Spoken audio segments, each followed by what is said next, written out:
ഇതാ ആ ചിരി കണ്ടോ? പാറുവിൻ്റെ ഫേവറേറ്റ് സ്നാക്സ് ആണിത്. ഇതിനെ പഴം പൊരിച്ചതെന്നും പറയാം, അതുപോലെ പഴനുള്ളി ഇട്ടതെന്നും പറയാം.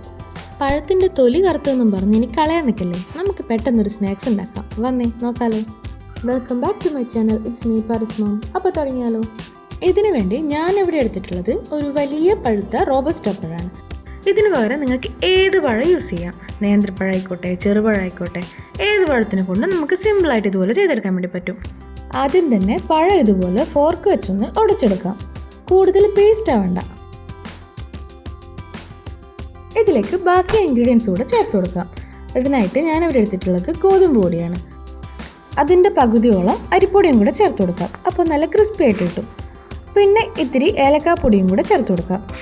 നല്ല പഴുത്ത പഴമായതുകൊണ്ട് തന്നെ ആവശ്യത്തിനുള്ള മധുരം ഉണ്ടാവും. പിന്നെ മധുരം കൂടുതൽ വേണമെന്നുണ്ടെങ്കിൽ ഇത്തിരി ആഡ് ചെയ്ത് കൊടുക്കാം. അതുപോലെ ഒരു 2 സ്പൂൺ തേങ്ങ ചിരവിയതും കൂടെ ആഡ് ചെയ്ത് കൊടുക്കാം. ഇനി ടേസ്റ്റ് ഒന്ന് ബാലൻസ് ചെയ്യാൻ വേണ്ടിയിട്ട് ഇതാ ഒരു നുള്ള് ഉപ്പും കൂടെ ആഡ് ചെയ്ത് കൊടുക്കാം.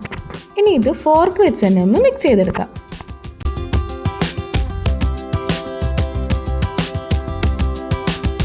സംഭവം മിക്സ് ആയിട്ടുണ്ട്. ഇതിൻ്റെ കൺസിസ്റ്റൻസി എന്ന് പറയുന്നത് ഇതുപോലെ കൂടുതൽ വെള്ളമാവാനും പാടില്ല, അതുപോലെ തന്നെ ഒത്തിരി ഡ്രൈ ആവാനും പാടില്ല. ഇനി ഇതൊന്ന് പൊരിച്ചെടുക്കാം. അതിനുവേണ്ടി നല്ല ചൂടായ വെളിച്ചെണ്ണയിലേക്ക് ഇതുപോലെ ഓരോ സ്പൂൺ വെച്ച് ഓരോ തവണ കോരിയിട്ട് കൊടുക്കാം. ഈ സമയത്ത് സ്പൂണിൽ ഒട്ടിപ്പിടിക്കാതിരിക്കാൻ ഓരോ സമയത്ത് കോരുമ്പോഴും പച്ചവെള്ളത്തിൽ സ്പൂണൊന്ന് ഡിപ്പ് ചെയ്തെടുക്കാം.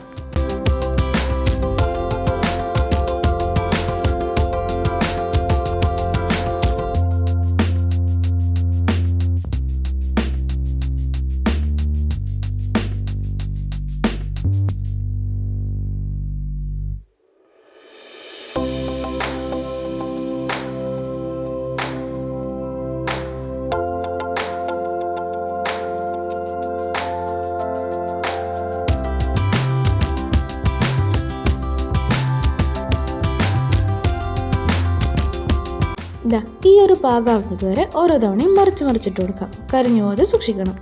ഇതാ നമ്മുടെ സ്നാക്സ് ഇവിടെ റെഡി ആയിട്ടുണ്ട്. ഇതുപോലെ ബാക്കിയുള്ള ബാറ്ററും കൂടെ ചെയ്തെടുക്കാം.